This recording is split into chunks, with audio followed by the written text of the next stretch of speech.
UMG owns what, maybe 25% of Spotify. Are we going to see Spotify start to integrate short form video on their platform with this? That's interesting. I'm even a little bit more hesitant to use these sounds behind my videos because if that gets muted, my video gets muted. It's about to get ugly with TikTok. Yo, my page is f***ed because I tell you I'm on the road. About to get all this dough. Me and no fuck niggas know. I swear to God we the ghosts. This ain't the story they told. Man, if you know, then you know. I never had to tell my dogs that we on road for greatness. They paper getters, they want money more than they want. Welcome to the Real Oshow. I'm Zachary. And I'm Joshua, and we're brothers chasing the curiosities of our life. And today we are going to deep dive why Universal took their music off TikTok, and we have our expert joining, Tyler Walsh.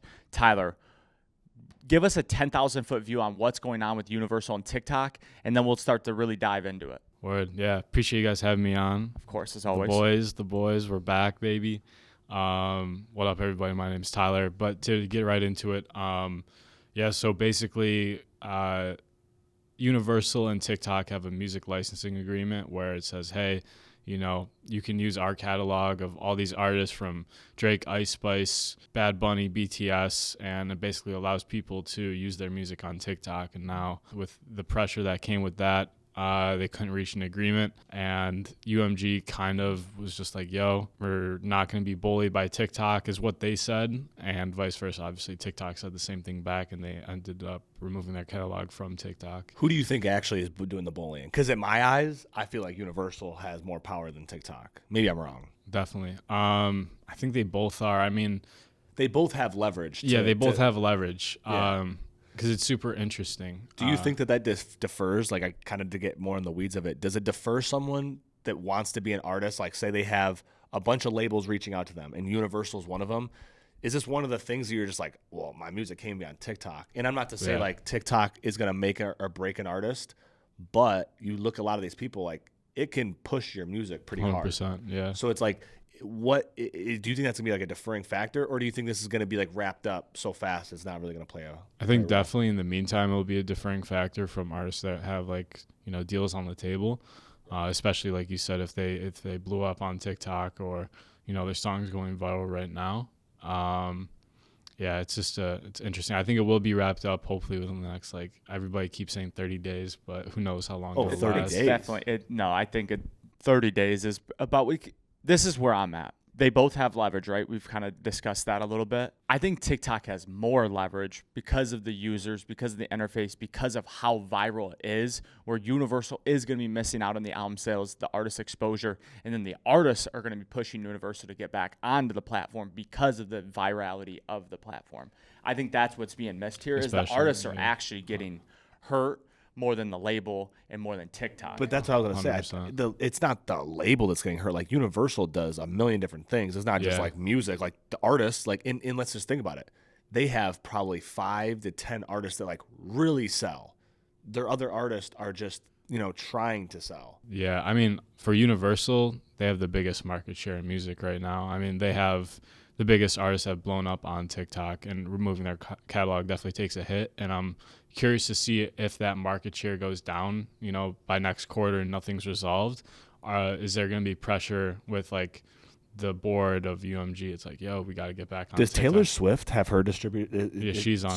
So she's you with basically took Republic. out the biggest artists. Drake, Taylor Swift, Bad Bunny. The Weeknd. Olivia Oh my God, Olivia Rodriguez. That's 5 massive artists. You go on Ice Spice's account now, all of her audios are muted because they're all just. I mean, we were just talking about Drew Wells, who's like, you know, Drake just redid his whole trend. I was looking at his page, and it's like he had to make a statement. He was like, yo, my page is fucked because, well, they took all the Drake off, and every single one of his Our Jay videos. Prince video got muted. Yeah. That we had some Drake he got muted. I mean, it's kind of crazy. I wonder, I made a few videos in the past for, like, different, like, even like 137 that I'm like, I used Drake in some of the snippets just for, like, a little bit. Like, are those removed? I don't even know. But they were a year ago, and they did very well. So I'm like, just a waste of video. One thing I'm curious about, and Tyler, you might not have an answer. It's kind of open up for discussion here, but are we going to see this happen more with social media platforms,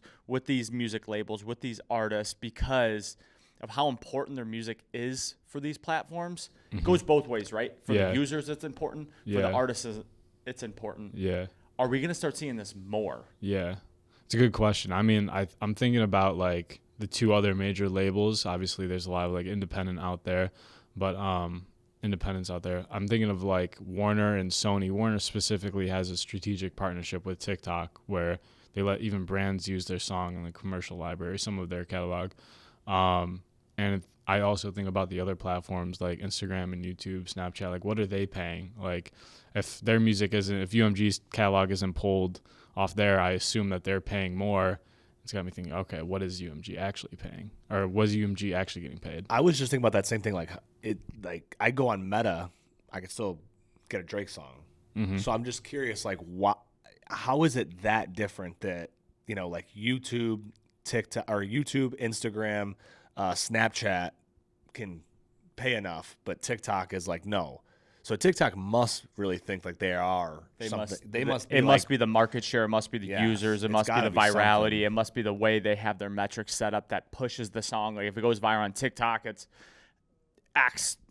gonna go viral on radio, on the charts, on YouTube, on Facebook. Like it definitely seems like TikTok pushes everything else, and we've seen it in our line of work where it's like people go viral on TikTok and then it's like brand deal this, brand deal that, tour this, tour that, merch deal this. Like everything seems to stem off of TikTok. TikTok definitely knows that, and Universal definitely knows that. But my point is, and how I've kind of looked at it as like, we obviously make content, and Walsh, I don't know if you've thought about this, but like when we do our shorts and how you can put any song behind it, specifically on Facebook, because if you monetize on Facebook, you can't monetize the video that you use like any song, right? Yeah. Mm-hmm. And I've even thought about it on YouTube or on Instagram or even on TikTok, where it's like, my goal isn't to like monetize the platforms, because I don't think that's how you like actually like build a business, because then you're kind of handcuffed to that platform, which we see content creators and artists all the time get handcuffed to the platforms.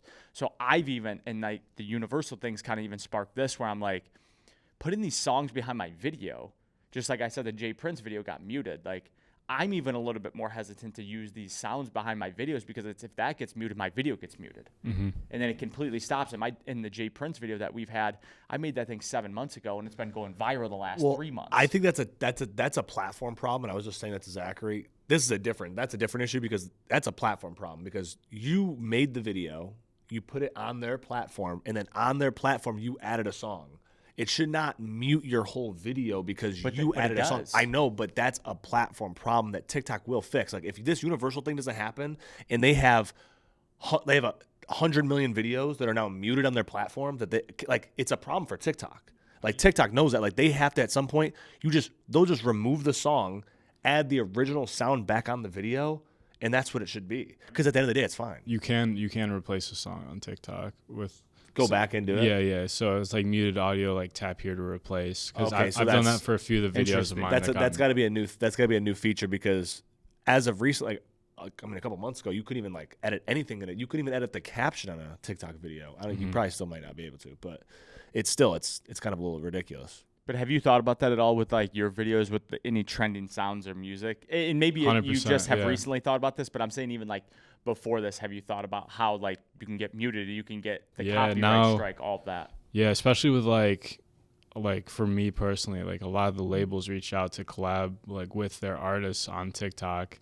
It's like, how am I going to do that now if I can't even show them what their music is, And if this last song, like also like is a marketing department at Universal can get slashed, where like everybody loses their job because of this, Yeah, that's definitely real. But yeah, now I'm just more cognizant of like, all right, when an artist reaches out or their team reaches out, whoever, I'm like, all right, what label are they on? Like, what's their situation? Like, I definitely have to factor that in now. And then I want to, as we kind of wrap up here, because we've kind of hit on the platforms, we've hit on the label, but let's talk more about the artist, because that's who I think is getting more affected, because at the end of the day, Universal is going to be good without TikTok. TikTok will most likely be good without Universal. But these artists, specifically like not the Drake, Taylor Swift, Bad Bunny, like they're going to be fine without TikTok. But these other artists that are signed, that are still trying to emerge, that are on their way up, how are they going to be affected from this? Yeah, I mean, they just have to think about new distribution methods, right? Like I've seen some artists are upset about it, and publicly they're like, my music's off TikTok, and I'm sure they're reworking like how they're going to do it, but their main driver, their main top funnel's gone. They can't even like, they can't even post a snippet on TikTok and see where things go. So they couldn't even post like a snippet. Like I just saw like Leroy, right? He just posted like a little teaser of a couple singles. He couldn't even do that. That's not even like a release song. Technically, it's just like... It might depend on what type of situation they're in, where it's like, right. Does Universal own their publishing? If so, then it'll probably get taken down. But it also depends also on the content, like how they monitor it, Right. So I'm not sure how that works. Well, this even goes back to why you should be posting and active on majority than just one platform. 100%. At the end of the day, like, if you have a big following on Twitter, Instagram, YouTube, Facebook, it hurts, but at least you have the other ones where there's a ton, and you know it, Walsh, there's a ton of artists that all they do is TikTok. Yeah. And all they do is focus on TikTok. And it's like, they have a couple million on TikTok, but they have 5K on Instagram. Mm-hmm. Those are the ones that are really going to be hurt and really panicked by this. So like my advice for any artist or even just content creator, anybody who makes content of any kind, you got to be active on all platforms. Like it matters at this point, because when you're handcuffed to a platform, this can happen. Yeah, you're at the mercy of it. It's just like if you're handcuffed to a job. Right. So if we had to summarize this whole thing, right? So TikTok, Universal, they're kind of parting ways at the moment. Mm-hmm. Right now, you think it's going to be fixed within the next 30 days. Could be fixed. Fingers crossed. Fingers crossed. Fingers crossed. This will be in the next 30 days. And if not, you think that future is people are just going to change how they're distributing things, or there's going to be some other layer to this outside of that you don't know, or you're kind of like speculating on it.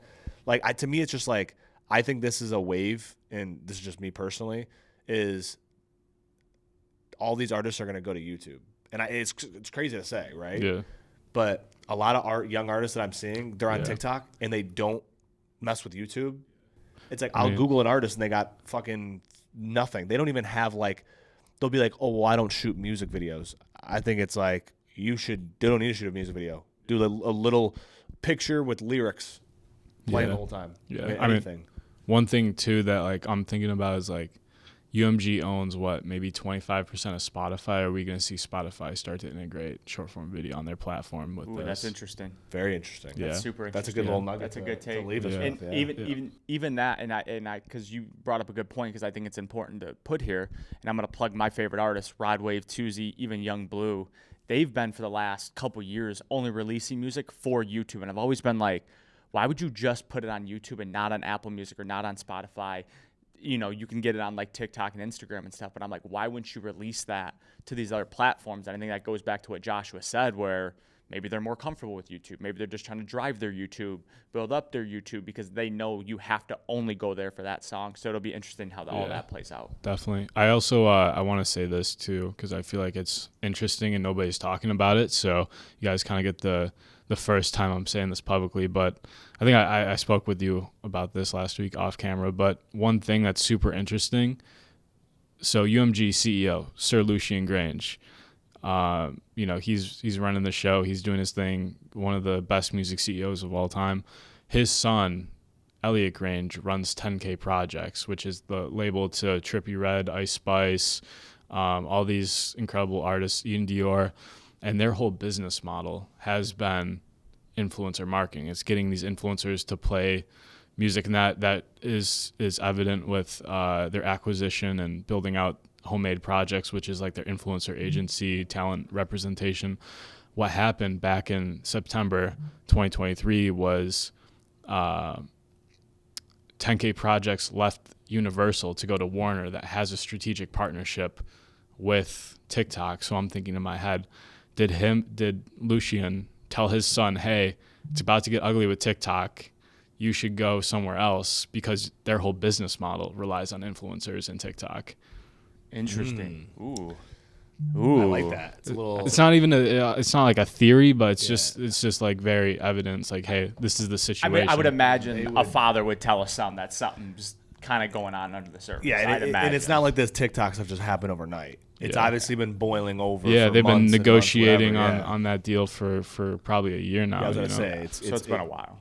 It's been a while, but Walsh, we appreciate you appreciate coming you. on and Appreciate breaking you this guys for down. having me. It's a little complicated topic because it's kind of new. It's really the first time, at least I'm seeing of it with these platforms and these music labels. But if you made it this far, drop a like, leave a comment, subscribe, share with somebody else.